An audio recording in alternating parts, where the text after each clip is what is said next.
Thank you, my colleagues, and good morning. And good morning to the people of Guam. The Committee on General Government Operation, Appropriation, and Housing is back in committee hearings on Bill 282-35. We left off with Senator Lee, and then we'll get back with Senator Kelly immediately right after that. Senator Lee, if you can please speak on your amendment, and then we can move on this one, please. Situs Masi, Mr. Chair, and buenas colleagues and the people of Guam who may be watching. Mr. Chair, this amendment is being proffered at the request of Guam Department of Labor. And in order to help GDOL fill critical positions during their continued increased workload at this time of very high unemployment on our island. Mr. Chair, this amendment is to line 11, page 134, and I believe it's been in our folders and it was placed on the chat yesterday. So I'm not sure. It's a very simple amendment, Mr. Chair. This is to add a new subsection V to section 28 of chapter 12 of the bill to read V, Customer Service Representatives of the Guam Department of Labor. And it continues to allow legislative legal counsel to make technical corrections to the bill, to the amendment.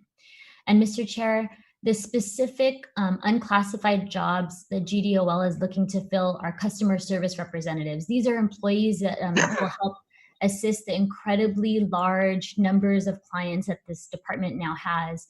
According to the Department of Labor, these employees will be able to assist all programs with the exception of the specialized tasks related to the alien labor process. So that's on the H2 side.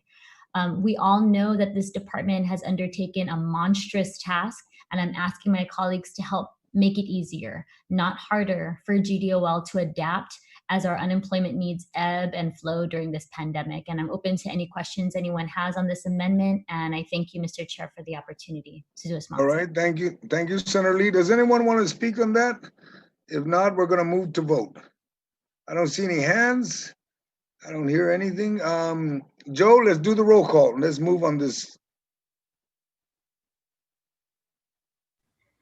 Thank you, Mr. Chair. On the amendment proffered by Senator Lee, page 134, line 11, Chairman San Agustin? Aye. Chairman San Agustin, aye. Vice Chair Rogel? Aye. Vice Chair Rogel, aye. Vice Chair Shelton? Okay. Vice Chair Shelton, aye. Speaker Munoz-Barnes? Okay. Speaker Munoz-Barnes, aye. Senator Lee? Again. Senator Lee, aye. Senator Therese Talahi? Again. Senator Therese Talahi, aye. Senator Pidot Talahi? Again. Senator Pidot Talahi, aye. Senator Marsh Taitano? Again. Senator Marsh Taitano, aye. Senator Castro? Again. Senator Castro, aye. Senator Moylan? Aye. Senator Moylan, aye. Vice Speaker Nelson? Again. Vice Speaker Nelson, aye.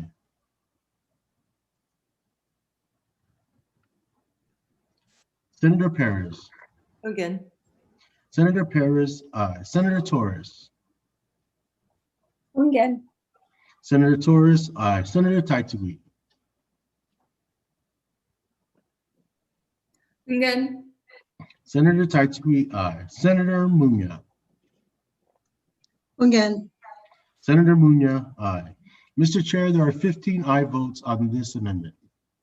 Thank you, my colleagues. The motion passes. It'll be engrossed into the bill.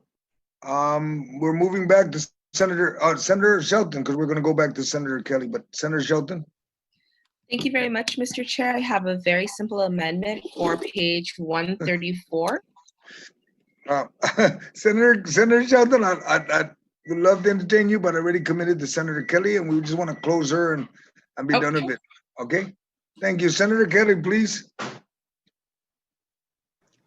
Situs Masi, Mr. Chair. So I went ahead and put the amendment back in the chat box, and we do have the commission waiting on the side to be let in to answer any questions or make their case for themselves on this bill. But I'd like to do a bit of an intro because it's been a while since we went over sort of this whole situation with the different bills that are amendments, sorry, that I'm proffering. So Just focus on this one. okay, so for this one, we were looking a little bit at the concept of a nonprofit. So being a nonprofit is a zero-cost solution with a high level of accountability and transparency. We literally have dozens of nonprofits within our government agencies and other entities that have been running successfully for decades. GCC, UOG, DOC, DCA, KAHA, and GVB has announced that they want this also, this zero-cost solution to give them some options going forward in this very tough fiscal climate that we have. Part of the reason why we do have these dozens of nonprofits within our government is because of the extreme measures for accountability and transparency at different levels. Yes, locally, there is a certain degree of nonprofit status, but in order to get access to a much wider range of federal grants, one has to get the 501c3. And that is a much more rigorous process. It establishes a federally recognized nonprofit, and it goes through its own system of vetting and accountability and assurances. So another reason why this makes a lot of sense is, again, there is so much accountability and transparency on an annual basis. Nonprofits for the 501c3 and even our local nonprofits, they have to have an annual audit. They have to post their finances in the newspaper every year and make them publicly available. And then there's the additional safeguard of a governing board, which is public knowledge who's on it and so forth. And I remind everyone that the commission's budget was cut 22%. This is a solution that they proffered to fend for themselves, to roll up their sleeves to find grants for their programs. Right now, their funding, they don't even have enough to keep their lights on, like literally, their utilities are short. Okay. So as a government entity, there's also an amendment that I'm finalizing for them to apply for grants as a government entity, but just in comparison, there are different realms of what they can apply for. For here, as a 501c3, it's a much wider realm. And if we give them authority as a government entity, those grants are so competitive. The last statistics I saw on it was that they maybe only have 5% chance of getting awarded. So I just want to give them every tool as possible. I want them to be, and they insist on being very accountable, very transparent in what they do. And we will have those assurances through the annual audit and a public publication of their finances. All right, So, all right, Senator Kelly. Yeah. Okay, Joe, we got, who's that? Is that Ms. Arceo? Yes, so it should be both Yes, Mr. Chair. Emery, All right, and then there should be Kahulu Antihope. All right, Senator Kelly, I'm working this with Joe so we can get him on and we get Tom to swear them in.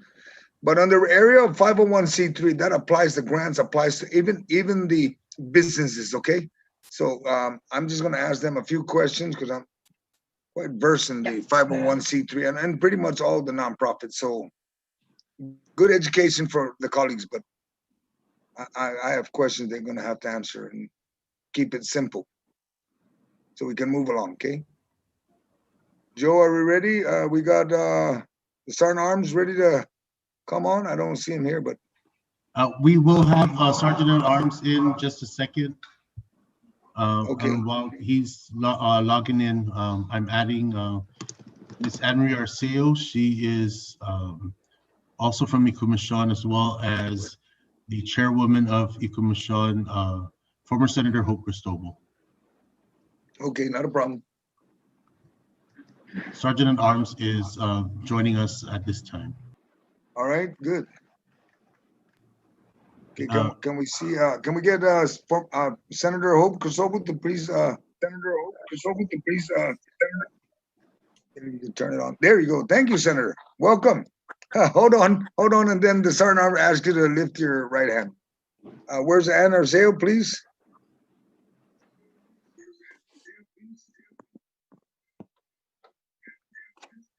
There you go. Okay, Sergeant Arm, if you can please swear them in, swear in the two ladies. Okay, thank you, Mr. Chair. Can I have both ladies please raise your right hand? Okay, under penalties of perjury, do you all affirm that any and all information that you provide, whether it be verbally, electronically, and in writing, be the truth, the whole truth, and nothing but the truth, so help you God? I do. Okay, Mr. Chair, they are both under oath. Thank you, Sergeant Arms, and welcome, Senator Kosovo and Ms. Ann Arceo. I only have a simple question, or maybe two at the most. Have the Commission tomorrow ever approached revenue and tax on applying for the 501c3? Because I know it is available there at revenue and tax. No, we have not yet. Okay, as Ann, maybe you have, maybe have any one of you, two ladies, ever go to the internet on the IRS, because it is available in the IRS to be able to load up? I'm just curious. Yeah. Have you looked it up? I Okay, and the only reason why I'm asking that is because it's very important that if this body grants that leeway to get you a nonprofit and it's 501c3, we need to understand that all the requirements of IRS and Guam law, which mirrors IRS, you need to be in compliance. There won't be very little room.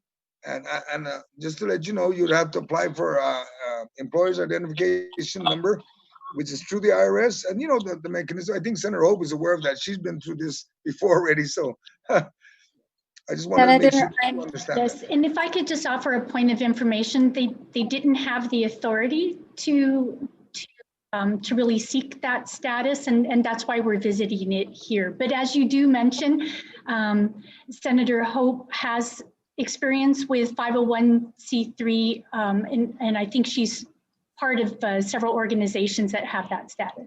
Okay, Senator Kelly, but authority is not needed. You don't need authority to seek the information, okay? I just want to make that very clear. It's available in the web, and it's available at revenue tax. But we'll go ahead and continue. If anybody has any questions for the two beautiful ladies here that have joined us. Mr. Senator, Chairman. I'd like to, I'm sorry, Dispenser Sana, I'd like to add that I have run Chief Oral Academy for 15 years, which is a 501c3 nonprofit. So I'm very knowledgeable about this. All right, see, that's already one, and I know Senator Hope is very knowledgeable. Senator Hope, please. Mr. Chairman, Jesus Masi, before we pass this section on the Commission, I just would like to ask if we could include under the authorization amendment. I'm sorry, but I didn't catch you when you were discussing this. We would like to, for the inclusion, to be able to receive material assets like donations, equipment, etc., as part of the authorization amendment. So if I could just convey, Senator Hope, that is in a separate amendment. So we will tackle that and bring it before this body for their review, but it's in a separate amendment. This one, just since we're covering one topic at a time or one subject at a time, is just the nonprofit. All right, thank you so much, Senator. We appreciate the help. Thank you, Senator Hope. Does anyone else like to ask questions about the granting of the nonprofit status for Commission Pinoy Chamorro? I'm looking for hands. There being none. Senator Kelly, let's close and let's move and let's vote them in. I think Well, that's as they what both Senator Hope mentioned, as they both mentioned, they both have a vast amount of experience with 501c3, and so they are very experienced, right? And they have continued their authority with working with GCC to take care of procurement. So again, they get a lot of expert guidance. they have a lot of expertise and experience in these realms themselves. There is that annual audit for accountability. There's the public publishing of their finances. So I just feel that there is a lot of accountability and transparency and a lot of experience that they bring to the table in pushing this forward. And I really commend them for, you know, they didn't complain at all that all of their programming funding was cut. They got a really deep cut of 22%. Right now I'm looking for money just so that they can keep the lights on. And they said, you know, it's okay. If you can try to help us keep the lights on, we will take care of all the programming ourselves by looking for grant funding. And so I just want to give them tools to be able to do that. All right, thank you, Senator Kelly. Senator Lee, she already closed, ma'am? I apologize, Mr. Chair. So that was her closing? That's correct. That was her closing. Okay, that's fine. All right, Joe, let's do the roll call. Let's move. Thank you, Mr. Chair. The amendment by Senator Marstartino on page 34. Chairman San Agustin. Aye. Chairman San Agustin, aye. Vice Chair Rigel. Aye. Vice Chair Rigel, aye. Vice Chair Shelton. Again. Vice Chair Shelton, aye. Speaker Munoz Barnes. Again. Speaker Munoz Barnes, aye. Senator Lee. Again. Senator Lee, aye. Senator Teresa Lahi. Again. Senator Teresa Lahi, aye. Senator Peter Lahi. Again, por favor. Senator Peter Lahi, aye. Senator Marstartino. Again. Senator Marstartino, aye. Senator Castro. ABD. Again. Senator Castro, aye. Senator Moreland. Aye. Senator Moreland, aye. Senator Munoz. Again. Senator Munoz, aye. Vice Speaker Nelson.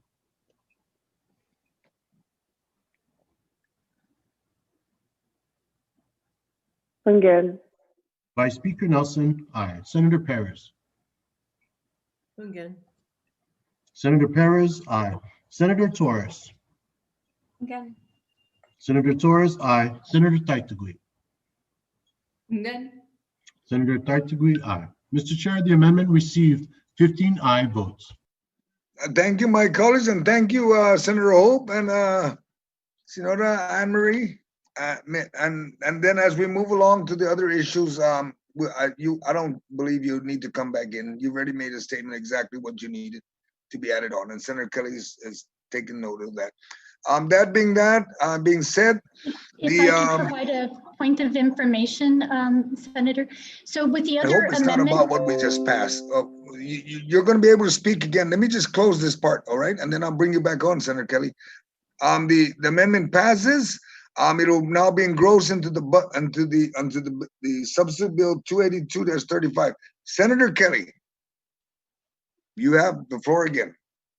Sidus Masi, I will put the next amendment in the chat. So I was just mentioning that I'm asking them to continue to be on standby because there is that another amendment that Senator Hope referred to, and that's they're also seeking the ability as a government entity to receive material assets and to be able to write government grants as well. So I'm asking them to stay on standby.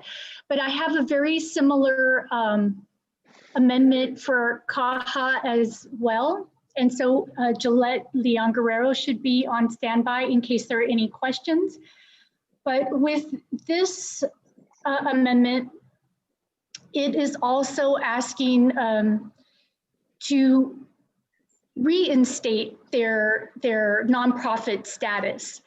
So over the years, as I understand it, and we're still trying to trace all the steps, but they have had a nonprofit status in the past, but we've gone through many transformations of the division. It was under an umbrella, it wasn't under an umbrella, so now it's again not under an umbrella. And I think with all of those transitions and different directors and non-directors and so forth, that the nonprofit status, which I believe it needs to be upkept every year, was not upkept during those transitions. And so we have a director who, just like the two previously, has a vast amount of experience with federal grants, has a vast amount of experience with the 5103 status.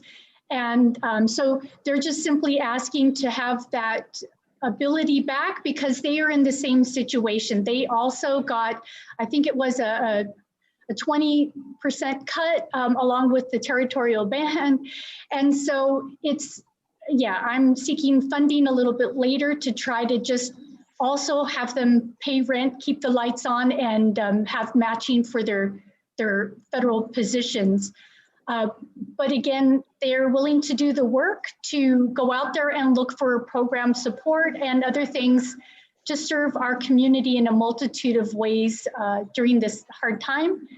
It's a time when, you know, maybe we think of arts and humanities as something pretty, but really it does so much more than that. It's about our mental health and well-being. It's about relieving stress. It's about being part of the solution. It's about giving our artists help as entrepreneurs and being part of our economic recovery. It's all of those things and more.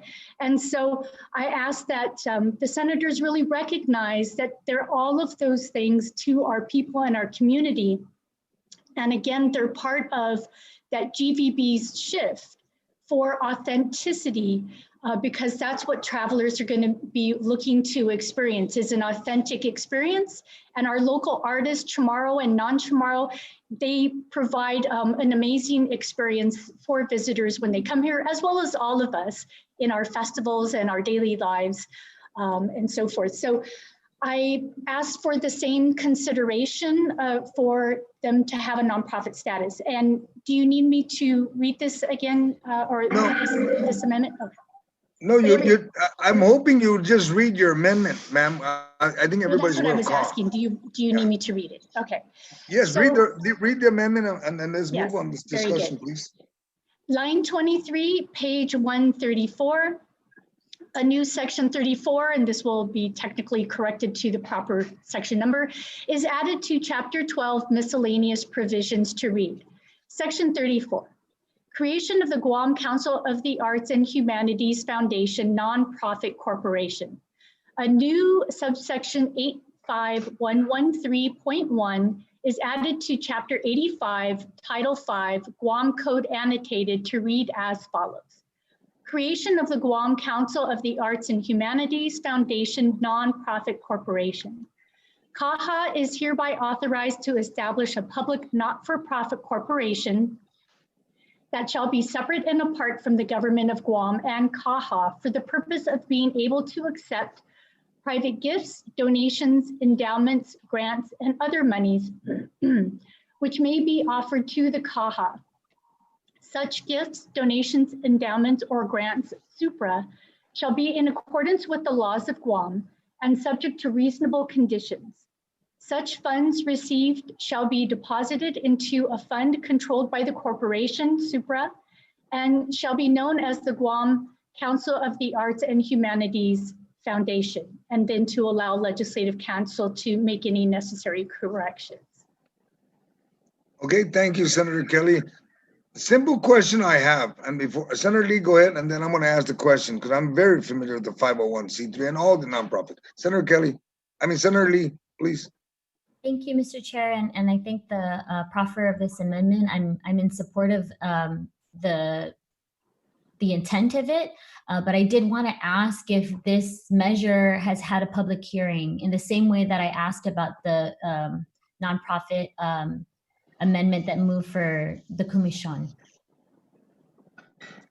Right, and you know, there are parts to this bill that are, I would say, even more complex that haven't had public hearings. I mean, we're here now. My question, Senator, I'm just asking if this particular it has not been written as a bill for the process, but as we're going through here, it's in front of the public, and people are allowed to ask any question they would at a public hearing. So it's a very similar process, but I appreciate your question.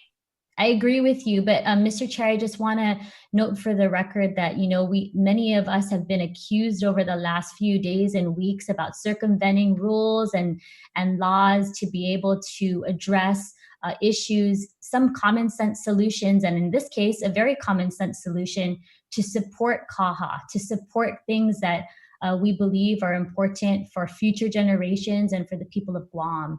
And so I just wanted to take a moment to make a point that that's our prerogative as a legislature to make this kind of determination.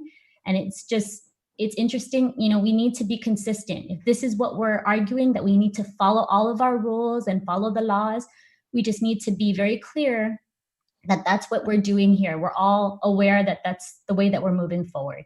All right. Thank you. Senator Kelly, simple question. You mentioned that KAHA had a nonprofit status and they lost it?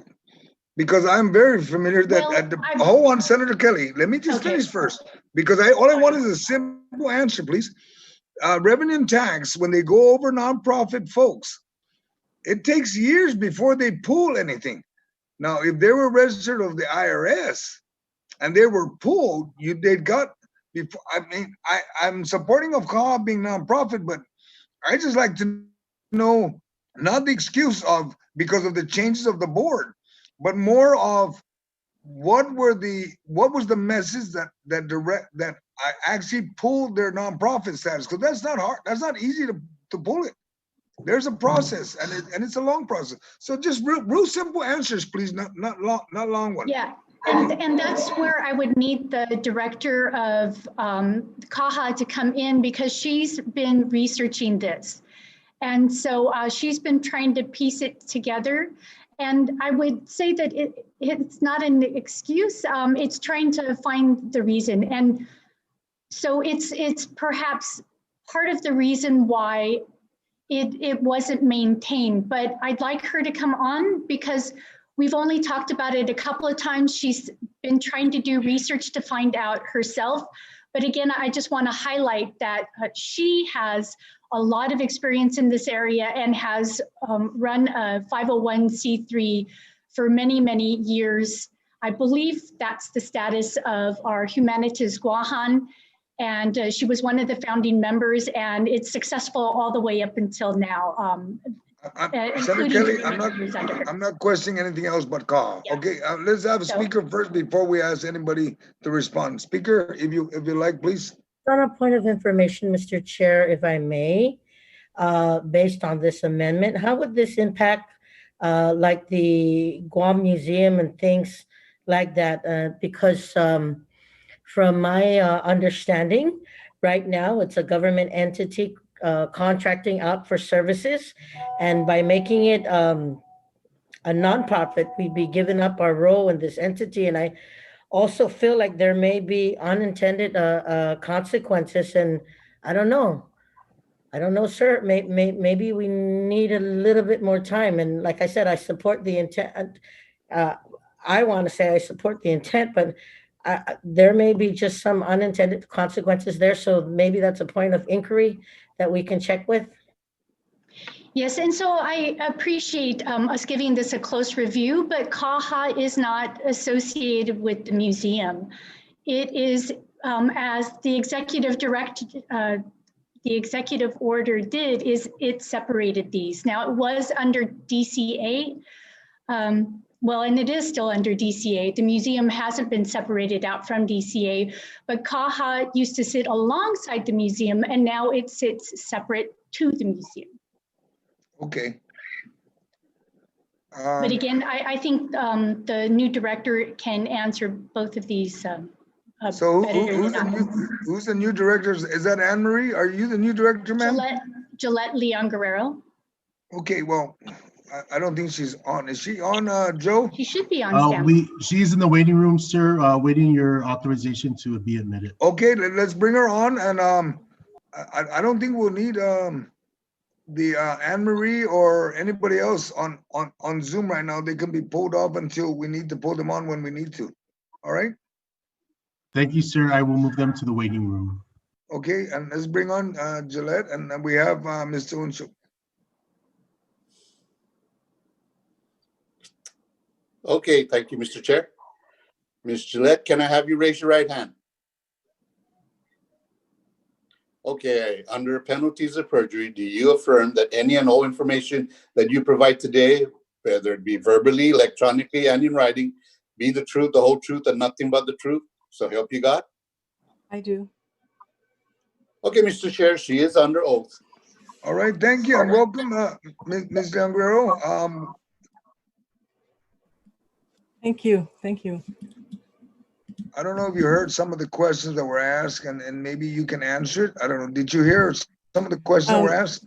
Yes, I did. I actually have some remarks. Would it be appropriate to say those now, or should I answer? Well, if you want to answer the question, what happened to the nonprofit status of KAHA, Okay. and Yes. in reference to the connection with the museum, we don't want. And if you're not, Okay. if you're not connected no more, then it's good. But if you can please at least explain that part, so we have a warm and fuzzy feeling on how we want to be able to allow you to be back to be a nonprofit, Right. please. All right. Okay. My understanding from the research that I did that originally it was the Insular Arts Council, which was the precursor of KAHA, that had nonprofit status. And it wasn't until 1992, I think, that I found a letter from the Department of Revenue and Taxation that pulled, I guess, is the nonprofit status, and it was because because the organization had not provided any reporting requirements to Department of Revenue Taxation for perhaps like 4 years. So okay. Yeah, so that's the reason why it was pulled, and it also became a government agency. So I'm as you know, I'm new to the government, so I'm not quite sure of all the ramifications of that, but that was, I did find a letter from Reventax. All right. Okay. And just for my colleagues' information, just so we all understand, all GovCom entities are considered nonprofit, and they're recognized by the Government of Guam umbrella.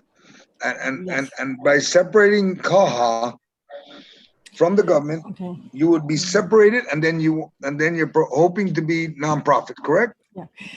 Not exactly. And this is, I just wanted to my understanding of the amendment was that KAHA will remain, but we will establish that there will be a non-government, non-profit foundation formed to support KAHA, and sort of to fill in the gaps where KAHA can't, and to be more responsive to the community, because we have certain regulations because of our federal guidelines for instance, for grants that we provide.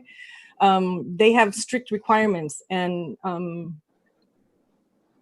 let me explain a little bit. We just recently concluded 8 focus groups for our 5-year strategic plan. And so we heard from a diversity of the community about what they wanted KAHA to do. And so that's what I was going to tell you all about if I can speak. But part of that was that people felt that our grant program was too restrictive, and it was difficult for a lot of the underserved, the community in the underserved community to apply. So my feeling was that if we established a nonprofit foundation that supports KAHA, that not only would we be eligible for many more grants that are required by, that are only available to 501c3s, but we could also do programming that was more responsive to the community, and also it would help with the timeliness of things, because procurement, as I'm finding, is a very lengthy process, and it kind of holds up the progress of the organization. Also, it would provide some continuity in leadership and stability, because if you had a nonprofit, the leadership of that nonprofit would not be changed every time the administration changed. So you'd have at least some continuity in some of the programs, and somebody there that would know what had happened in the previous years. Let me see. Yeah, so there are several reasons to create this,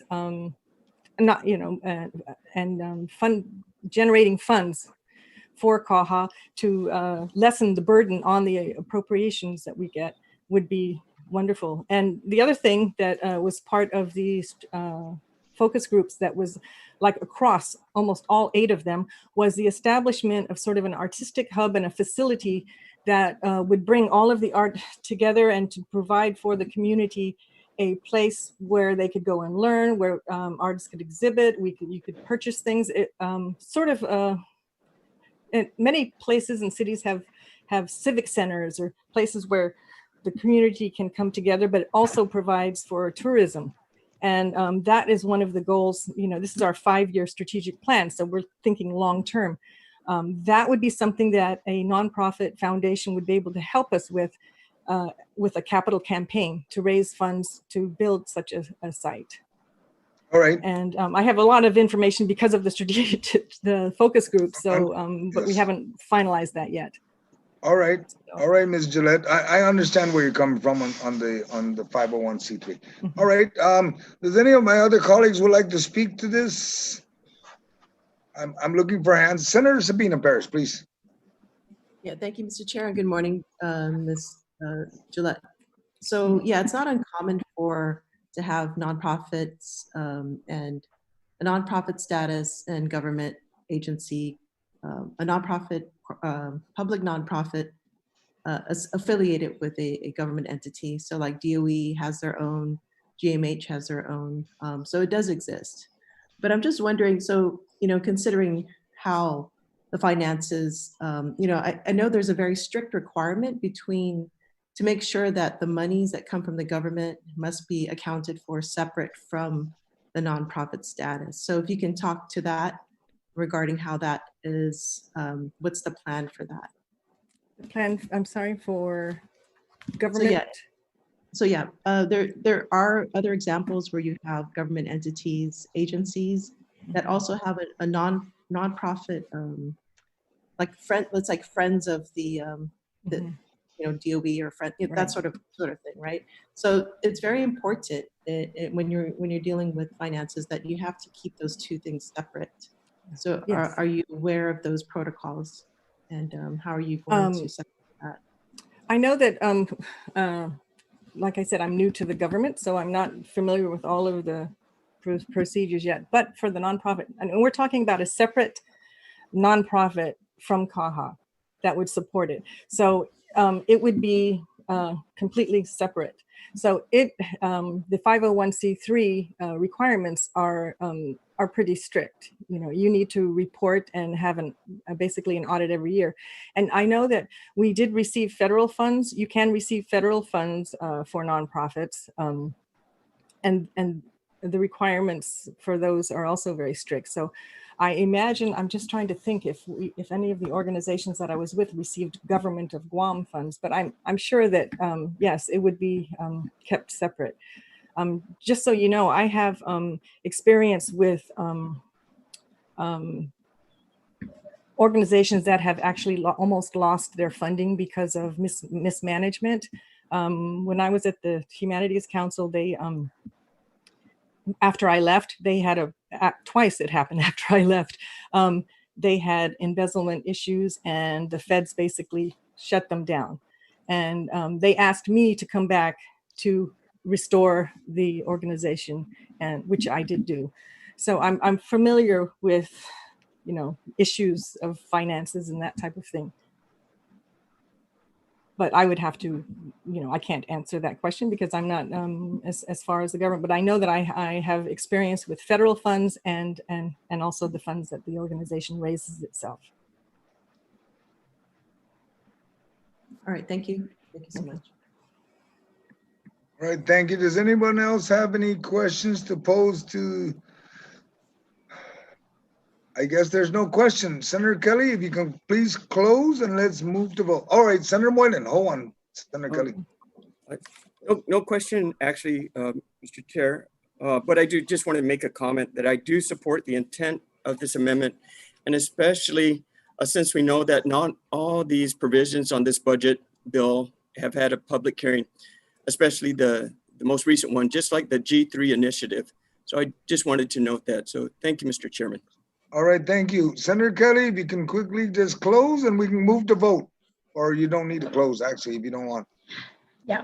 just a quick sentence. So, I just think the experience speaks for itself. KAHA has done great things for our community, but I don't know that it's ever had a strategic 5-year plan and has reached out for focus groups. So, I think that this just really speaks to the level of experience, the level of accountability, the level of detail that this director brings to the table. And we know that the board is comprised of very respected artists and cultural masters. And there's just a whole lot of integrity and accountability, both because of the requirements of the Guam law and because of the experience that they've shown us. So I please ask for consideration to give them some additional tools to be able to weather out this fiscal storm along with the rest of the government of Guam. All right. Joe, would you please do the roll call, please? Thank you. Thank you, Mr. Chair. On the motion by Senator Mars Taituno regarding the nonprofit for KAHA, Chairman Agustin. Thank you. Aye. Chairman Agustin, aye. Vice Chair Rajal. Aye. Vice Chair Rajal, aye. Vice Chair Shelton. Again. Vice Chair Shelton, aye. Speaker Munya Barnes. Again. Speaker Munya Barnes, aye. Senator Lee. Again. Senator Lee, aye. Senator Teresa Talahi. Again. Senator Teresa Talahi, aye. Senator Pito Talahi. Again. Senator Pito Talahi, aye. Senator Mars Taituno. Again. Senator Mars Taituno, aye. Senator Castro. Again. Senator Castro, aye. Senator Moylan. Aye. Senator Moylan, aye. Senator Munya. Again. Senator Munya, aye. Vice Speaker Nelson. Again. Vice Speaker Nelson, aye. Senator Perez. Again. Senator Perez, aye. Senator Torres. Again. Senator Torres, aye. Senator Taitui. Again. Senator Taitui, aye. Mr. Chair, the amendment received 15 aye votes. Thank you. Thank you, my colleagues. The amendment will be engrossed into the budget bill. Thank you, Ms. Gillette. Have a nice day and be safe. Thank you for your participation. Senator Kelly, do you have anything else left? Otherwise, we need to move on this, okay? And we need to reduce our time of discussion, and all the senators are well aware of all the intent. Yes, so I have another amendment that's in the chat, and I apologize that I have a tendency for run-on sentences. I said it was one sentence and it was a very long one, so I apologize. Yes, I'm gonna call you on that next time, all right? So yeah, for one sentence. As does everyone else, yes. All right, thank you. Please, what is your next amendment, ma'am, so we can move on it? But there's other senators have amendments. Yes, so let me go ahead and pull this one up for myself as well. This one is, this one is for the Department of Parks and Recreation. So as we've discussed, the Department of Parks and Recreation, along with, the other agencies, has its fiscal challenges. It got a 7.3% cut, hundreds of thousands of dollars, and that's adding on to the fact that it's been stripped down and pared down over the years. And we all know it's really struggling to meet its very large mandate. We hear about it constantly. So again, I'm also trying to give them every tool I can, just like others did with allowing for retired educators and retired police officers. That was very commendable and laudable. It's a very good solution. But for here, there aren't a whole lot of retired maintenance workers or retired park administrators to call upon to have that be the type of solution. And so we do have other places in the government where we have a volunteer corps. And so it's to give them the bare minimum authority, if you will, of starting to develop a plan and rules and regulations for a volunteer corps. And it has a lot of transparency. Transparency and accountability was really important to me. And so for that, the process that it is just giving them the authority to start that plan, to get the rules and regulations, to work with their commission on it, but it has to go through the AAA process. It has to follow it as required by law. It's going to be reviewed by DPR and the board. The governor has to approve it. It has to have a public hearing, and it will be up to us to have that final approval authority. So it will absolutely go through our Senator Kelly, can you please read your amendment, please? Thank you. We need to hear your amendment. yes, so thank you for allowing me to have an opening statement. Stand by. Senator Tello, you're looking for the amendment, correct? Right. Yes, on the chat, the Zoom chat, please. Oh, okay. I'll put it on the Zoom chat as well. I know sometimes our Let's move on the amendment, Senator Kelly. Thank you for your opening, but we need to reduce the amount of minutes we're doing that. Okay, please. Yes. OFB can load it. Just proceed. Oh, yes. If OFB can load that into the WhatsApp chat, that will save time in the long run as well. And what page is it? Just read your amendment, please. Just read your amendment.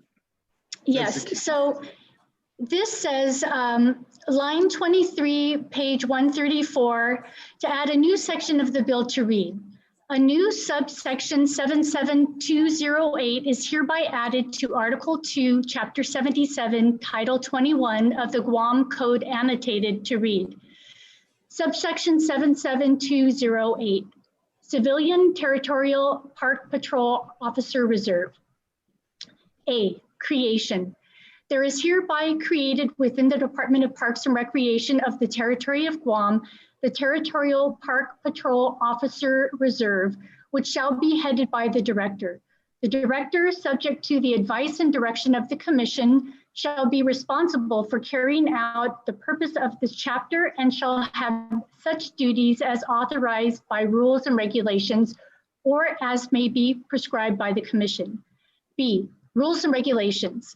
The Director shall have the authority to amend and create rules and regulations to implement and maintain the Territorial Park Patrol Officer Reserve in accordance with the Administrative Adjudication Act. And then there's also, because they have many needs, to add a new section of the bill to read, a new subsection 77209 is hereby added to Article 2, Chapter 77, Title 21 of the Guam Code annotated to read. Subsection 77209, Beautification and Maintenance Volunteer Reserve. A, creation. There is hereby created within the Department of Parks and Recreation of the Territory of Guam, the Beautification and Maintenance Volunteer Reserve, which shall be headed by the Director. The Director, subject to the advice and control of the Commission, shall be responsible for carrying out the purpose of this chapter and shall have duties as authorized by rules and regulations or as may be prescribed by the Commission. B, rules and regulations. The Director shall have the authority to amend and create rules and regulations to implement and maintain the Beautification and Maintenance Volunteer Reserve in accordance with the Administrative Education Act and to allow legal to make any necessary corrections. So I just remind everybody, it comes back to us for the final authority.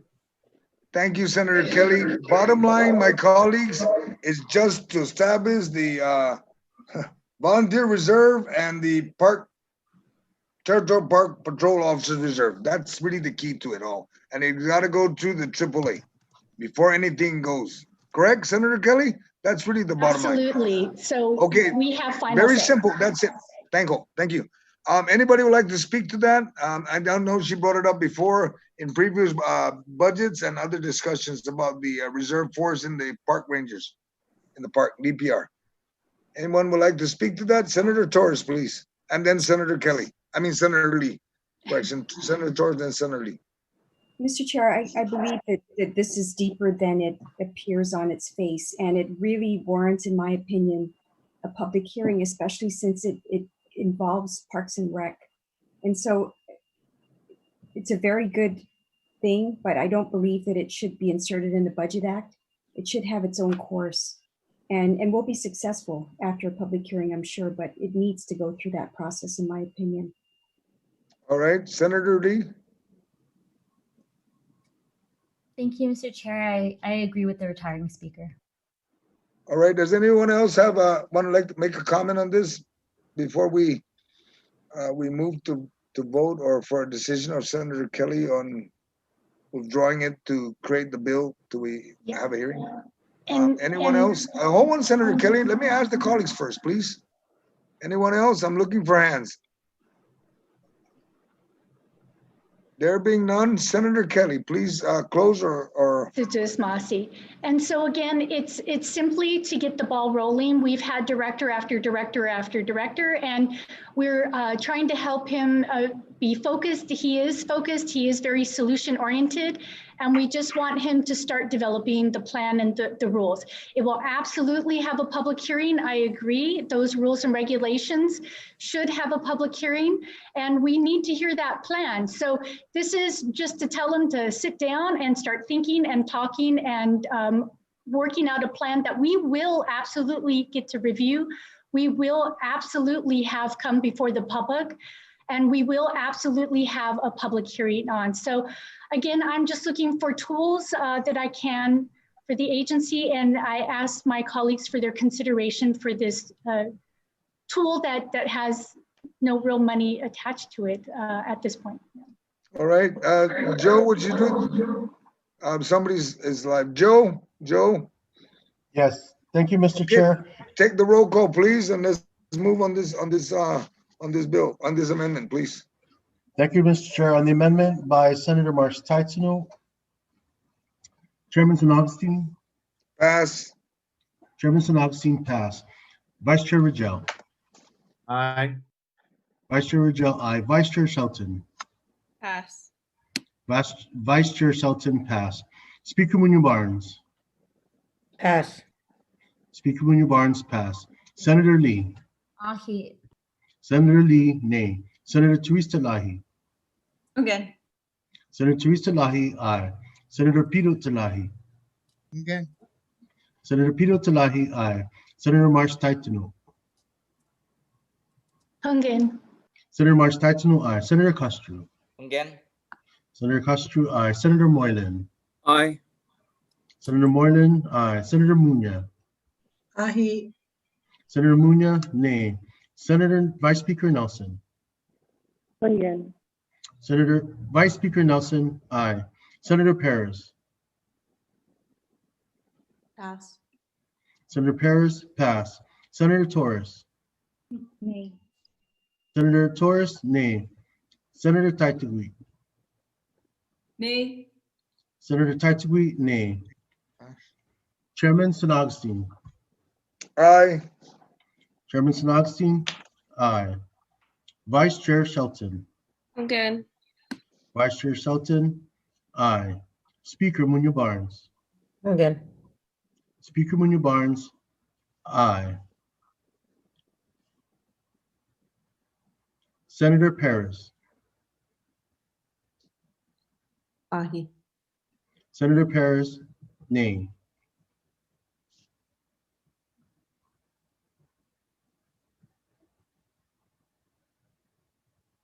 Mr. Chair, the amendment received 10 ayes and 5 nays. Thank you, my colleagues. Senator Kelly, that amendment passes. It'll be engrossed in the budget bill. Senator Kelly, do you have any more, please, because we have others that are waiting. Yes, and I truly thank everybody for their kind consideration. I've kind of had to wait till the end, and they're all bunched up. So the next one, I do have a couple more. The next one is for the commission, and the GeoPlace. There's authority, they're seeking to be recognized as the GeoPlace name point of contact. And so although there is some recognition in the law, this has not, in their discussions with the US federal geographic place names. Ma'am, what is your amendment? I need to hear your amendment, and then you can do your opening if Okay, you then want, I can do ma'am, my so we can get opening. to this, please. Yes, so if, let me find that one, sorry. Yes, please. Please line up all your amendments so you can say I it out tried my quickly. best, All right, yes. thank you.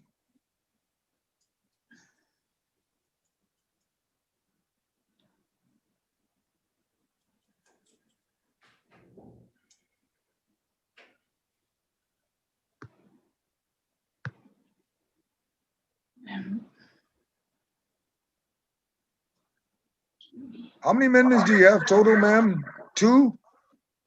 I believe I have 3 more. All right, please line them up quickly and be ready to Yes. say it out, okay? Because we need to move on this. It's Yes, 10:10 right now.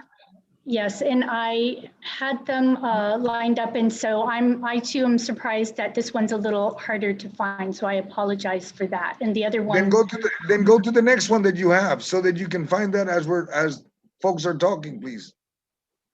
Let's go to the one you got and let's move on it. Senator Lee?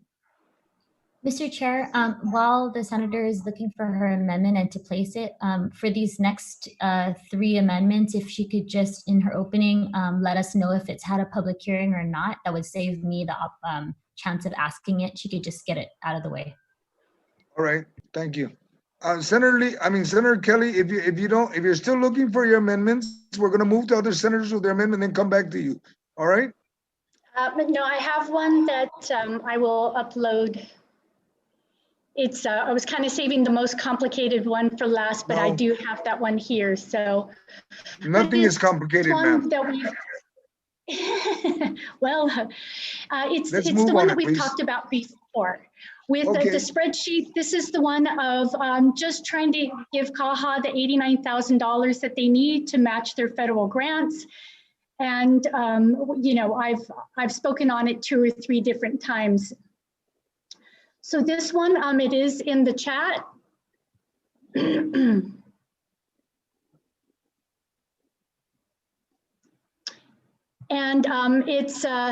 it's been broken up by page, so it's not as long as it looks, but it was to be able to follow the rule of finding an appropriation and deappropriating and then reappropriating along the way.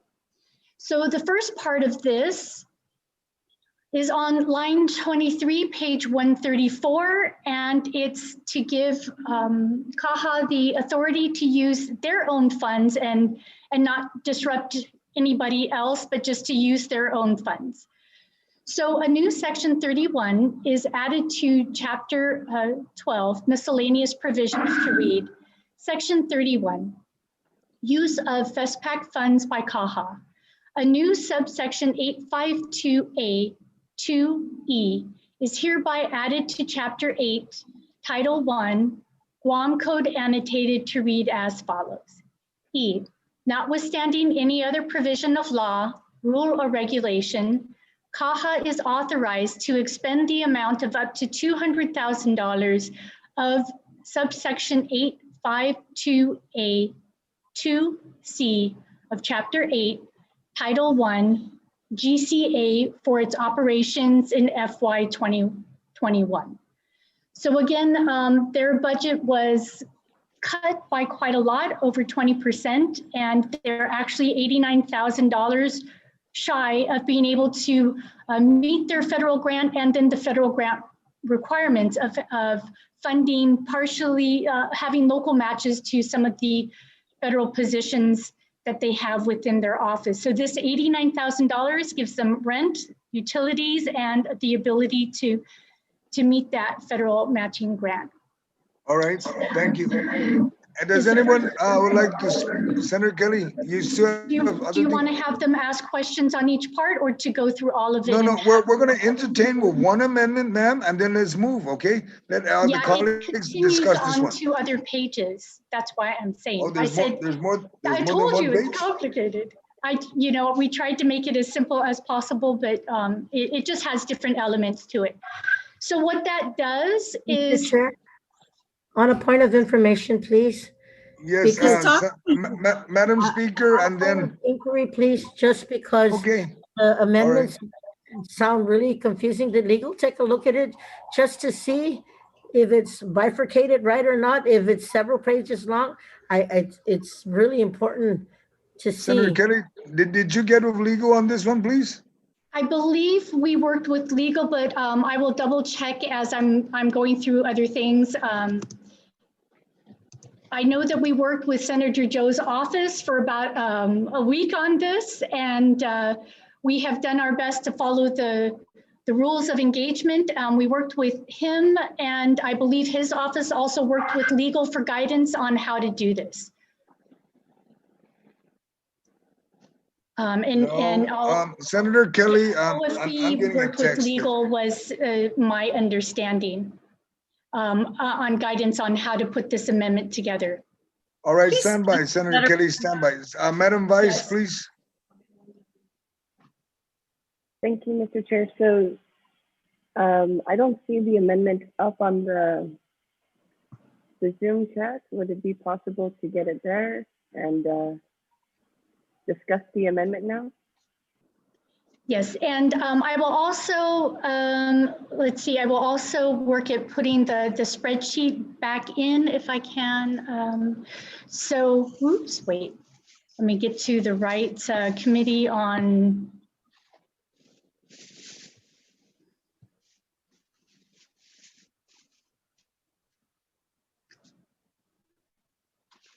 So the amendment itself is going into the Zoom, and then I did have a spreadsheet that I uploaded the other day. Let's see.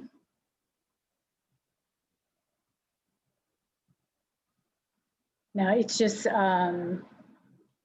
complicated with the different ones, but I did put it together in a spreadsheet so that we could see how these add up. Senator Kelly, I need you to please be ready and to be Yes, able I to have explain it, given this- okay? Not us jump around, okay, please? Yes, I had given this before. I'm just trying to provide it again. But Mr. Chair, we could just let OFB do that. OFB load it up for us. They have all these amendments because we have them in the drive. Yeah, That's correct, Mr. Chair. We do have these files. However, we are experiencing what we just loaded right now is the latest we have on this file, on this amendment.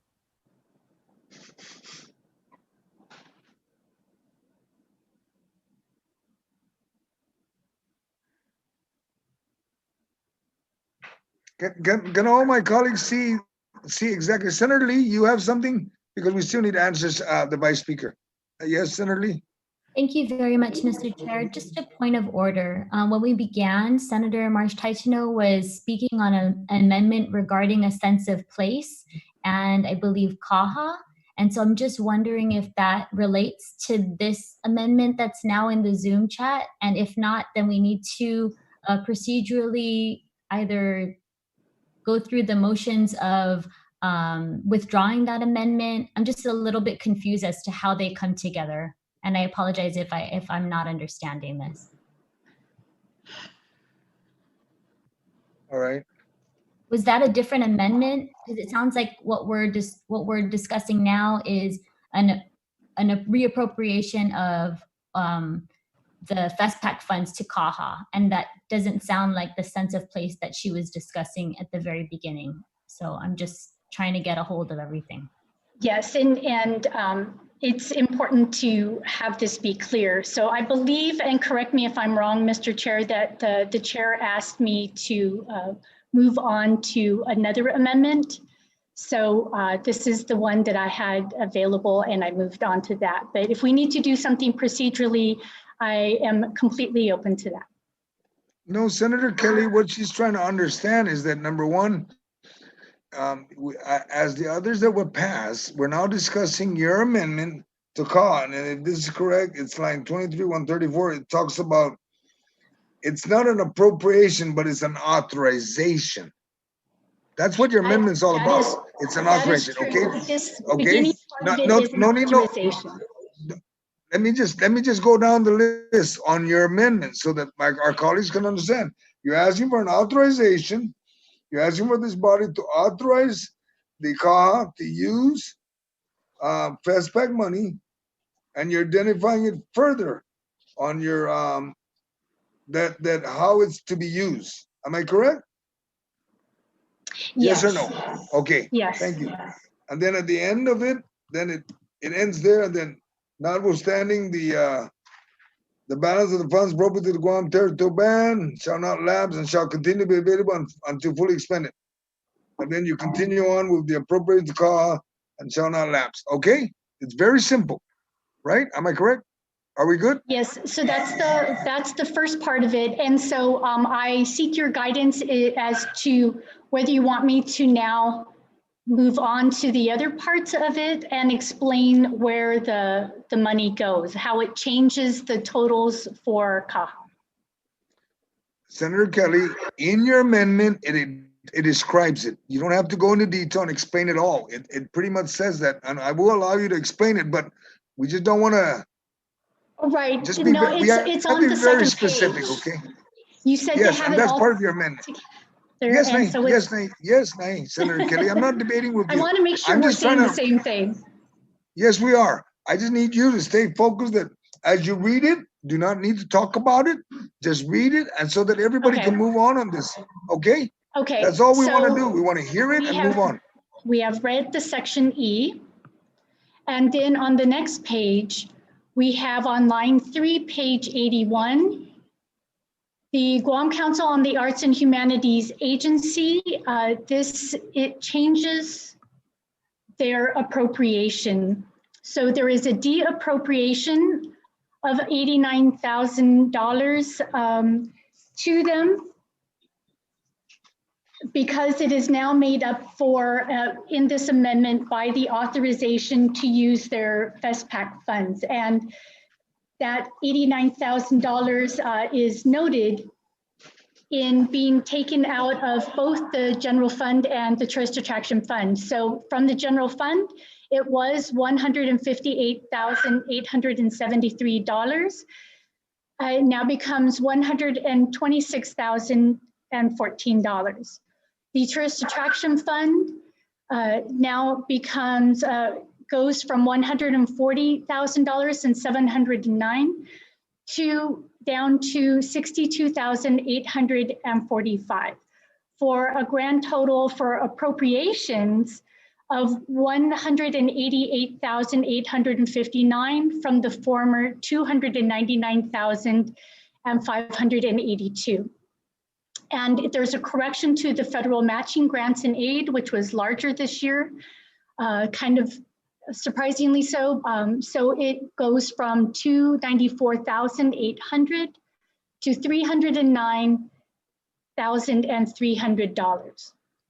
Then on the next page, the sum for the Guam Territorial Band is also augmented with some of the monies. So $45,000 is now applied to them, and it is appropriated from the Tourist Attraction Fund monies that were freed up. So it is now appropriated from the Tourist Attraction Fund to KAHA for the Guam Territorial Band. And there is the section there, as we've been doing for most all of our agencies, that B, notwithstanding any other provision of law, the unexpended balance of funds appropriated to the Guam Territorial Band in fiscal year 2020 shall not lapse and shall continue to be available until fully expended. And 3, notwithstanding any other provision of law, the unexpended balance of funds appropriated to KAHA in fiscal 2020 shall not lapse and shall continue to be available until fully expended. It then continues on, and I do have, I will forward into our chat the spreadsheet so that those that didn't save it can have access to it again. So it's on the Committee of Appropriations chat, so everybody can look at it and follow along with this. So let me get back to where I was. So the next part of the amendment is line 2, page 74, to amend the section 1T of the bill to read, T, Department of Parks and Recreation. It changes their total sum from $3,619,569 to $3,652,428. It gives them, as we see on the spreadsheet, it gives them an additional $32,859. So this shows up in the summary of appropriation funding source. The general fund appropriation changes from $2,076,157 to $2,109,016.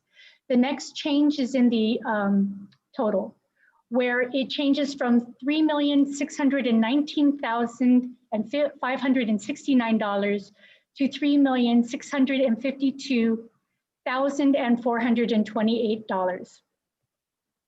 And then if we look at the next page at number 5, it is added in that there is a notwithstanding any other provision of law, the unexpended balance of funds appropriated to the Department of Parks and Recreation in fiscal year 2020 shall not lapse and shall continue to be available until fully expended.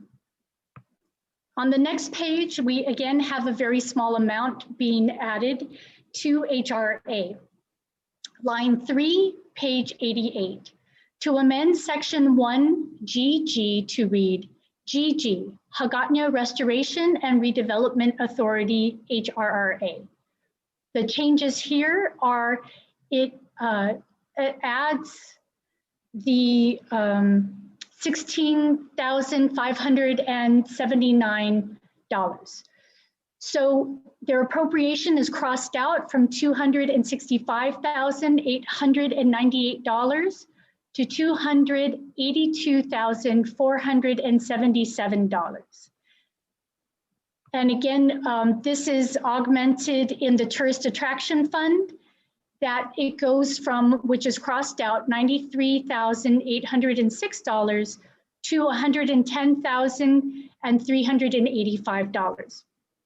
The total then becomes $265,898, which is crossed out, up to $282,477.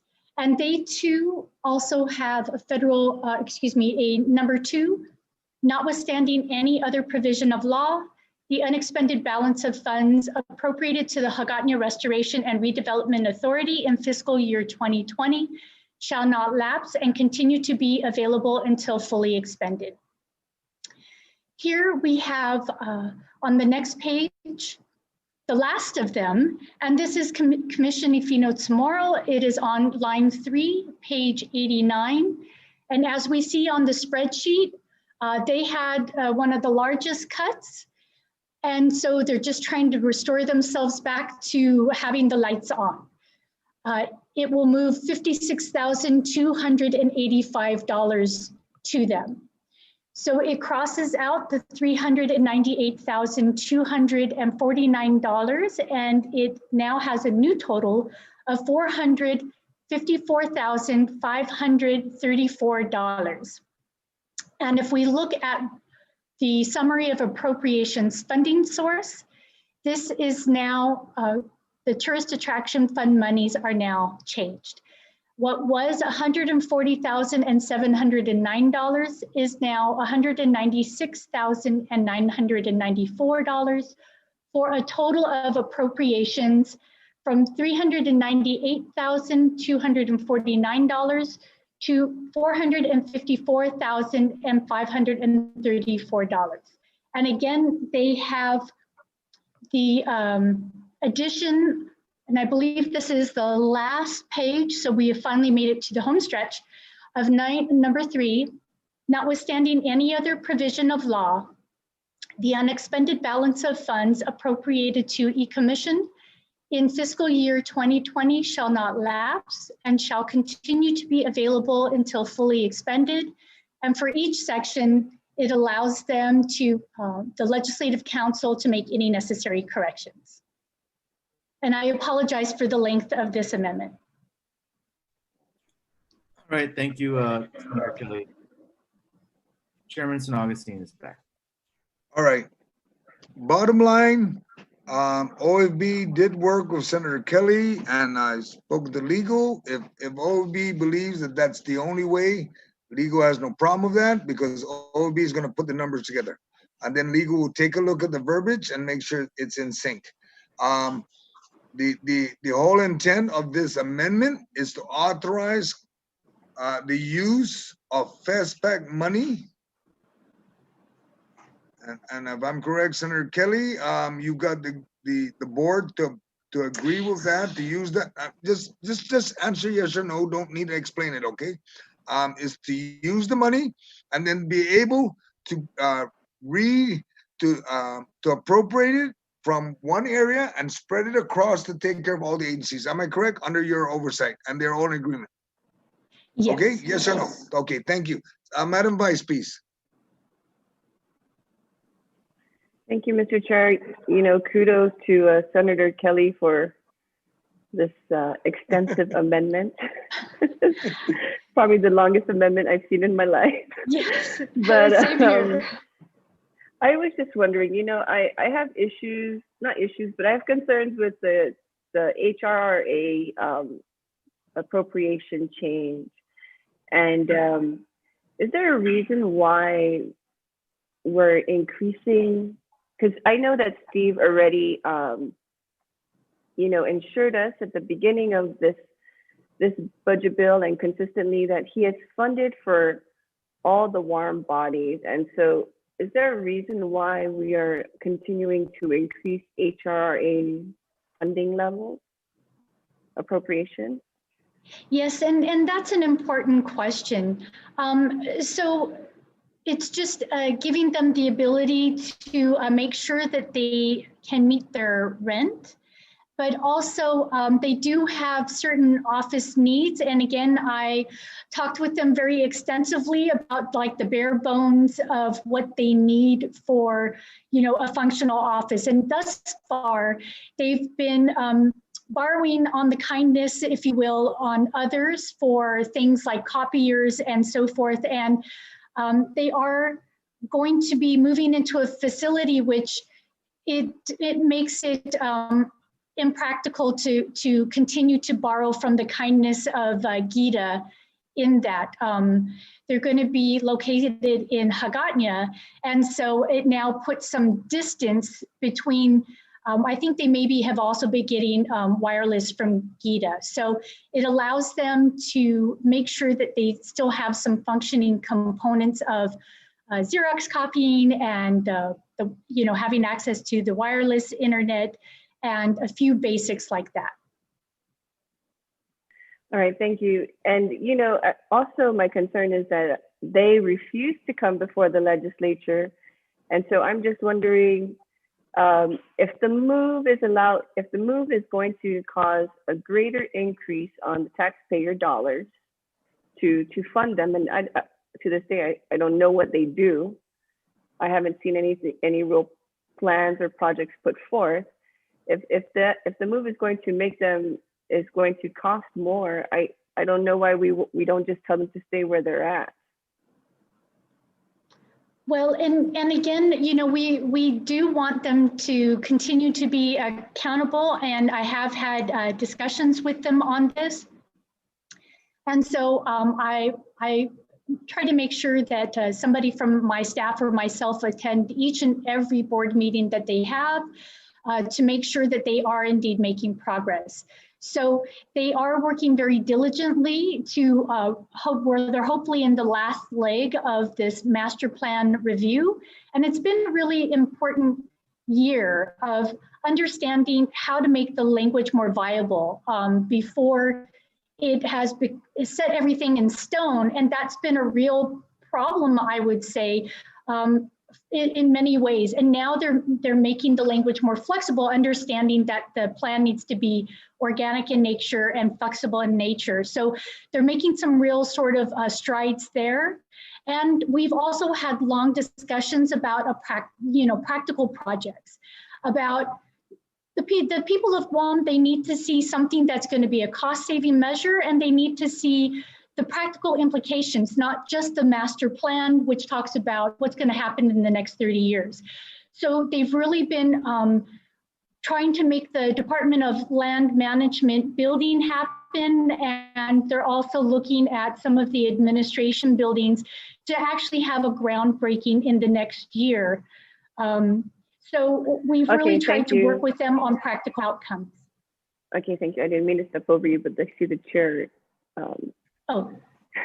covering it. But I guess, Mr. Chair, I honestly feel that HRA, I haven't seen really anything concrete. I feel that we just created another arm of government years back to push a certain agenda. And I just feel that, that the government within itself are able to do the same tasks that HRA is, I don't know, trying to do for the past several years. I mean, I haven't seen anything concrete from it. And so I don't know, Mr. Chair, if I could do away with HRA, I would do away with HRA altogether. All right, Madam Vice. Does anybody else would like to speak to this amendment proffered by Senator Kelly, please? And we can keep it short if possible. I don't see any hands. Anyone? Senator Sabina and then Senator Lee. Thank you, Mr. Chair. Yeah, so the Senator Kelly Marsh Titano, I just have a question regarding the change in the law. So I'm wondering that if on the first page of your amendment, it actually changes the GCA. Is that correct? And does it only apply for this particular year, or is it going to go beyond this year? Senator Kelly, did you disappear on us? Looks like it. Oh dear, oh dear. I think she got bumped off with her internet up in Nimichil. Senator Kelly? Joe, what happened to Senator Kelly? We did lose Senator Kelly. We're monitoring her for readmission. Okay. We'll give her 2 minutes. If she doesn't go, we're gonna have to pause on her amendments, because you have questions, so does Senator Lee, and we'd like to move on. Oy.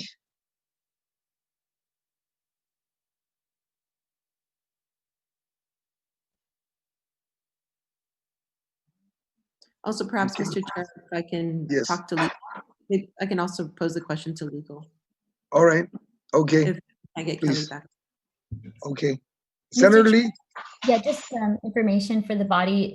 Senator Kelly has messaged us on our chat and said that she got bumped out, and that Mr. Meskman is waiting for her to be readmitted. Okay. I'm just trying to see who has the next amendment, and because if she's going to end up traveling all the way down to the Agania from Nimichil, it's going to be a while. It's not going to be a 5-minute issue. Looking at our list, Joe, what's the next amendment other than Senator Kelly? Senator Kelly, please, Joe. Mr. Chair, we do have one from the Speaker and Senator Shelton. Okay, so while we're waiting for Senator Kelly, maybe we can get lucky and we can get Madam Speaker's amendment through, because I don't know how long it'll take for Senator Kelly to get back on. If she's having problems with she had problems all this morning. Okay, Senator Lee. I apologize, Mr. Chair. I think we might have to have a motion to just set it aside until she comes back on, so we can make sure we get the agreement of the body. All right, can we get a motion to set it aside until she comes back on and then we can catch up with her again? So Somebody moved. can make that. All right, are there any objection? I don't see an objection. But I need to take a roll call. I don't see an objection. I believe that we're going to just set it aside unless anybody has an objection for me to direct that we go ahead and just move. Okay, nobody's objecting. Madam Speaker, if you can, please, let's see how fast your amendment goes through. Yes, thank you, Mr. Chair. Mr. Chair, I'll just read the amendment. It's to amend on page 134 to add a new section, notwithstanding section 4109C, Chapter 4, Title 4 of the Guam Code annotated, employees working in the nursing services employed at the GMH Hospital Authority, nurses at the Department of Public Health and Social Services, and peace officers defined in section 51101B, Chapter 51, Title 17 of the Guam Code annotated, who have accumulated annual leave in excess of 320 hours as of September 30th, 2020, may carry over their excess and shall use the excess amount of leave prior to the retirement or termination from service. At the time of the retirement or termination of service, that portion permitted to be credited to sick leave shall be so credited, and the remainder of the excess leave, if any, shall be lost. Nothing here shall allow the lump sum compensation or retirement credit for annual leave in excess of the 320 hours. Nothing herein shall limit registered nurses from accruing leave in accordance with section 4109.1, chapter 4, title 4 of Guam Code annotated. And Mr. Chair, this would just provide the nurses and peace officers, having been working this pandemic for months and obviously have not been able to take their annual leave granted to them, and instead of penalizing them for not taking such lawfully provided leave, it would allow them to at least carry it over and not to lose it completely. So again, in this consideration, it was brought up to my attention, and I thought I would just proffer it for them. And yes, thank you. Are there anyone would like to discuss that? If not, it's to benefit and take care of our frontliners, our nurses and our public health folks, and peace officers. I don't think I don't see any hands. Can we please move Senator Sabina Paris, please? I can't hear you. Please unmute. There you go. Just a point of inquiry. So does this apply only to this budget bill, or does this go over? Is this a change to the Guam Code annotated, or is this just apply to this year's budget bill? It's just this year. It's based just on the amendment. for this. And then as far as like personnel regulations, does it fit with that as well? Has this Yes, been? we have done this before. Okay, so it's in line with personnel regulations. Is that correct? Correct. Yes. Is there an amount? Oh, wait, sorry. If you read the Has there been amendments, Senator Sabina, yeah. Yeah. Is there any kind of fiscal No. impact in this one? No, it's just the leave that they're supposed to take, because if you have the extra and you don't use it, you lose it. So it's just asking to transfer it over for this fiscal year so that they don't lose it. They're our frontliners, they're keeping us alive, and I'm just asking for that courtesy so that they don't lose it. Yeah, I have no objection to that. I just wanted to kind of deconstruct it. So I appreciate your clarity. Thank you. All right, does anybody else like to speak to this? Senator Therese, please. Senator Therese. Thank you, Mr. Chair. Yes, I support the amendment. I understand the intent. I'm just afraid it says peace officers and not really specific, but I'm afraid we're going to get complaints from other employees who feel like they are also in the same position and have not been able to take this leave. So I just worry about that. You know, I want to treat them fairly, but I do understand the intent, so I support this. I'm not sure if this has been reviewed by legal either, but I'll support it for now. All right, thank you. Anyone else like to speak to that? If not, yes, Senator Shelton, please.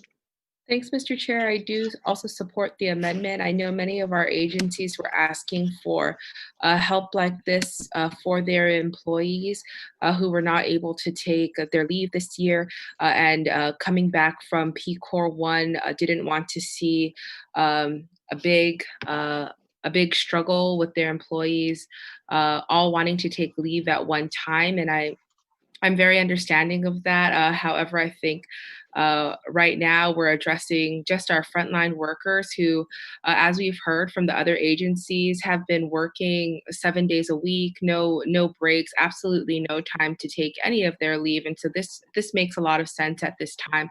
I think if it's something to address at a later time for other agencies, other agencies in the government, it can come in a separate bill. Thank you, Mr. Chair. All right, thank you. Does anyone like to speak on this? I'm looking for hands. I see no hands. We will move to vote. I don't think, Madam Speaker, you need a close on this one. It's very simple. No, sir, just to help them out, please call for the vote. Thank you.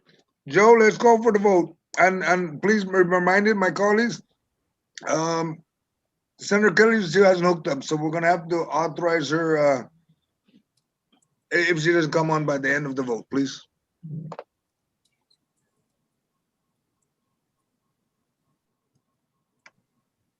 Thank you, Mr. Joe? Chair. Just update on Senator Kelly. She is moving to another location for the purposes of adequate internet service. And so on the motion proffered by Speaker Munoz Barnes, Chairman San Agustin. Ungan. Chairman San Agustin, aye. Vice Chair Rajal. Aye. Vice Chair Rajal, aye. Vice Chair Shelton. Ungan. Vice Chair Shelton, aye. Speaker Munoz Barnes. Ungan. Speaker Munoz Barnes, aye. Senator Lee. Ungan, por favor. Senator Lee, aye. Senator Therese Talahi. Okay. Senator Therese Talahi, aye. Senator Piro Talahi. Ungan, por favor. Senator Piro Talahi, aye. Senator Kelly March Taitano. Senator Castro. Stand by, Senator Lee. I apologize, Mr. Chair. Should she not be able to log on by the end of the vote, I'd like to just make a motion to excuse members not present. All right, do we have a second? Second, no objection. Thank you. Is there any objection to that motion? No objection. And we can skip the vote on that one. We're all in agreement. Thank you. Please move on, Joe. Thank you. Senator Castro. Again. Senator Castro, aye. Senator Moylan. Aye. Senator Moylan, aye. Senator Munoz. Again. Senator Munoz, aye. Vice Speaker Nelson. Again. Vice Speaker Nelson, aye. Senator Perez. Ungan. Senator Perez, aye. Senator Torres. Yes. Senator Torres, aye. Senator Taitagui. Again. Senator Taitagui, aye. Senator March Taitano. Senator March Taitano, excuse. Mr. Chair, the amendment received 14 aye votes and 1 excused absence. Thank you, my colleagues. The motion passes. It'll be engrossed onto the bill. Senator Shelton, please. Your amendment. Thank you, Mr. Chair. I have a very simple amendment for page 134. This comes at the request of the Charter School Council. We did not bookmark their section, and so I'm placing it in the miscellaneous provisions of this bill, and authorization for charter schools to utilize unexpended balances. The unexpended balances of appropriation from the general fund to the Department of of Administration in support of the Guam Academy Charter Schools Council in FY 2020 shall not revert to the general fund and shall be available until fully expended for the original purposes for said appropriations. Now, Mr. Chair, as a lot of us may remember, in the beginning of our term, the Guam Charter School Council was not fully manned. There were many vacant positions and they were not able to meet quorum. So during this term, they finally were able to we confirmed members of the council, and now they're really getting to work, and so they have projects ongoing that they need these lapses for. They are currently working with the Office of Technology to establish an online repository for the school's communication, all of the charter schools, for their statutory reporting requirements. They now have an additional administrative assistant. We heard from prior hearings with the charter schools that this was a big issue for them. They weren't able to keep their documents. There was no administrative support for them, and they did not draw down on all of their funds during this fiscal year, and they did see a cut in their FY 2021 funds, and so it's very important for them to keep these lapses in 2021. So I ask my colleagues for their support of the council. Thank you. Does anyone would like to speak to that? If not, Joe, let's move to vote. Thank you, Mr. Chair. On the amendment proffered by Senator Shelton, Chairman San Agustin. Aye. Chairman San Agustin, aye. Vice Chair Rigel. Aye. Sorry, aye. Vice Chair, thank you. Vice Chair Rigel, aye. Vice Chair Shelton. Again. Vice Chair Shelton, aye. Speaker Munoz-Barnes. Again. Speaker Munoz-Barnes, aye. Senator Lee. Again. Senator Lee, aye. Senator Teresa Terlahi. Again. Senator Teresa Terlahi, aye. Senator Pito Terlahi. Again. Senator Pito Terlahi, aye. Senator Mars Taitano. Senator Mars Taitano, excuse. Senator Castro. Again. Senator Castro, aye. Senator Moylan. Aye. Senator Moylan, aye. Senator Munya. Again. Senator Munya, aye. Vice Speaker Nelson.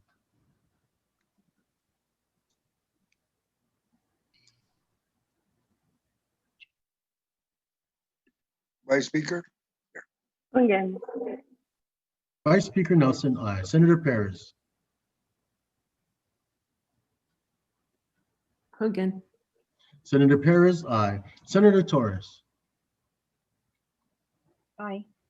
Senator Torres, aye. Senator Taitagui. Aye. Senator Taitagui, aye. Mr. Chair, the amendment received 14 ayes and 1 excused absence. Thank you, my colleagues. The motion passes. It'll be engrossed in the bill. What other amendments we have, Joe, out there that's sitting while we're still waiting for Senator Kelly? Because once she gets down to the legislature, she has to still set up. Thank you, Mr. Chair. My apologies. I did fail to mention that Senator Teresa Terlahi also has amendments for this section. All right, Senator Teresa, right before we take a recess for all the colleagues. Ma'am, do you have something right now? All right, thank you. So the First Amendment is labeled in the shared drive as SB 282 TMT L18, page 134, 3, parentheses 3.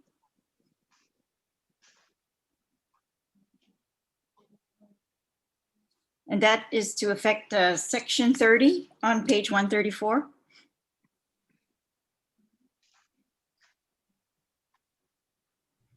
I'm sorry, Mr. Chair, if we could just have her repeat that. Sure. Okay. So it's uploaded on the chat now, and it's on. It's line 18, page 134, parentheses 3. That's the amendment in the drive. All right. So this is going to amend section 30 in the bill, and section 30. This requires the alignment of hospital rates and fees. This was put into a previous budget bill to require Guam Memorial Hospital to submit a new fee schedule. It was common knowledge at the time that the hospital, not all of the hospital's fees were up even to meet the Medicare rates. And so that was, I think, the goal of this amendment. It was not mine in the last budget bill, but so the hospital has been trying to comply, but they've already had their statutory authority to, regularly review and increase their fees. They have hearings there at the hospital regularly to do that. And so they submit to us whenever that happens and that they have fee increases. However, they have decided to hire a consultant who is going to begin in October to do an entire review of all the fees at the hospital. And so they have asked that this deadline for that type of fee review be extended until the end of December. And so I've given them until January to actually have the board meeting approve it and submit it. So the amendment is to strike the words that say within 60 days upon the effective date of this act, and to add upon the completion of a fee study. And then of course it changes, and then I add the words by January 31, 2021. And nothing herein will affect GMHA's authority to regularly adopt or increase fees. Thank you, Senator Therese. Great. Give them the authority to do what they need to do. I appreciate that. Does anyone would like to discuss that? There being none, Senator Therese, please, do you need a closing on that one? No. All right, let's move the vote. Joe, let's do the roll call, please.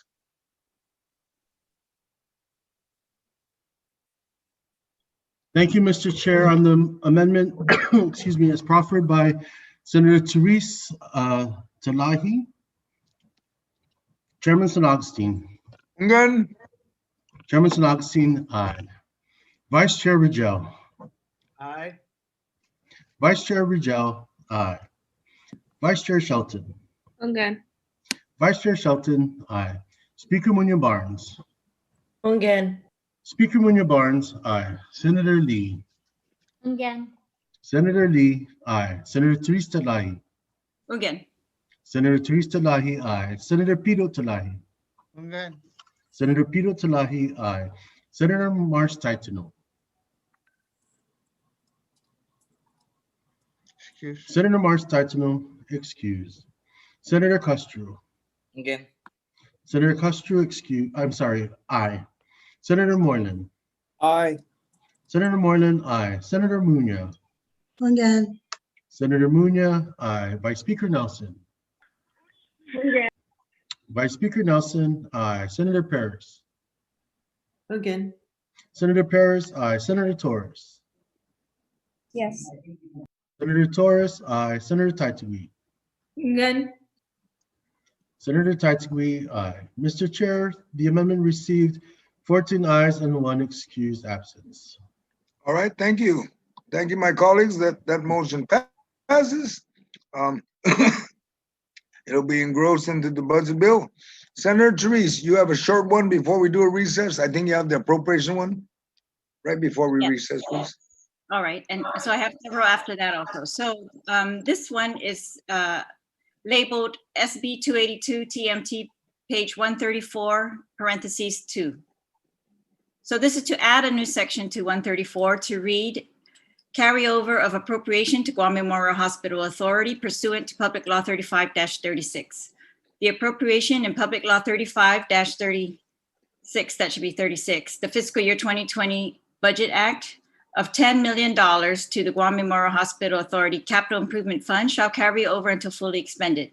As you know, this is we tried to appropriate the excess revenues from 2019 because they were tracking very high at the time when we were in 2020 budget deliberations. And this amount has been testified by DOA and BBMR that it has not been deposited to date. GMH has not seen the benefit of that. And we've seen since then the Army Corps of Engineers recommendations that urgent repair need to be done at the hospital, regardless of whether we're going to build one or not. We need to fix the roof. We need to fix other items at the hospital. These are critical for patient safety. And of course, we all know what the hospital is going through with COVID. And so I just want to ensure that this is not going to be ignored, and we're going to put it again into this budget bill, carry it over until they comply and they make this the priority, because we've got, nurses and doctors fighting for our lives up there. And I want to do everything we can to support them, Mr. Chair. Thank you to my colleagues. Thank you, Senator Reese, and I fully support that. Does anyone else would like to speak to this amendment? There being none, we do a roll call. Joe, let's take the roll call. Let's vote. All right, Senator Reese, did you want to close on that one?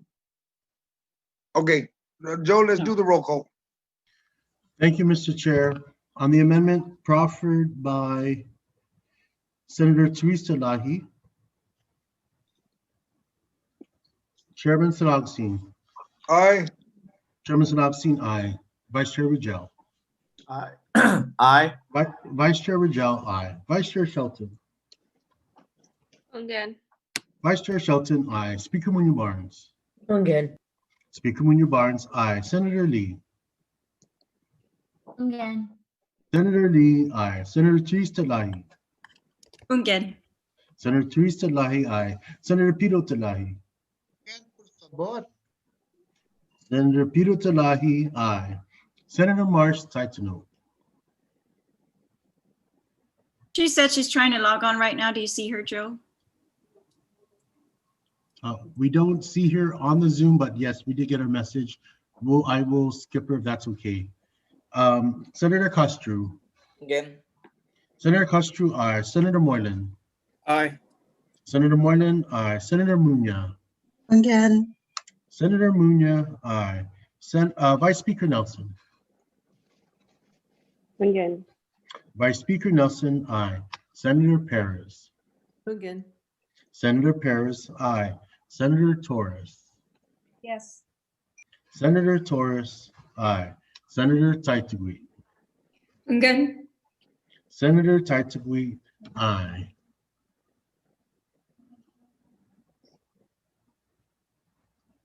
Is she logged in? No. Okay. We still don't have Senator Marsh logged in. However, she did message. Okay.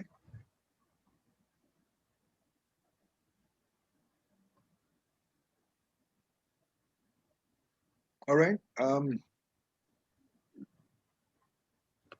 Let's continue, Joe. Okay, thank you. Senator Marsh Taitano excused. Mr. Chair, the amendment received 14 ayes and 1 excused absence. All right. Thank you, my colleagues. We'll recess for 1 hour. I hope that's sufficient for everybody. We'll be back hopefully by 12. And Senator Reese, we'll come back for you to complete your last amendment that I see, okay? I have 3 more. Oh, you have 3 more after that. Yes. Okay, there's Senator Kelly. We're gonna recess. We'll be back at 12, okay? Thank you for going back to your office. I knew it was going to work out like that.